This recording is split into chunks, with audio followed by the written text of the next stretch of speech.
এই নিন ম্যাডাম, আপনার বিছানা একদম রেডি। বিছানা? রাহুল, আমি এখানে শোবো? বিনা পয়সায় এর চেয়ে ভালো বিছানা আর হয় না। আমি তো এখানে সারা রাত কাটিয়ে দেবো। ইম্পসিবল, আমি এখানে শোবো না। দেখুন, এখন আমি আপনার জন্য কোনো খাট ফাট কিনতে যেতে পারবো না। এমনিতেই আপনার পিছনে আমার অনেক খরচা হয়ে গেছে।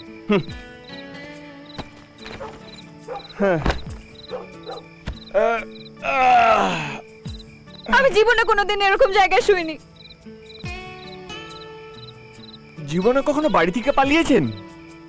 তাও আবার হাতে কানা করিও নেই। দেখুন, এমনিতেই আপনার জন্য আমি মরতে মরতে বেঁচে ফিরেছি, নেহাত দায় পড়েছি, তাই আপনাকে বয়ে বেড়াচ্ছি। দয়া করে আর আমার ভেজা ফ্রাই করবেন না।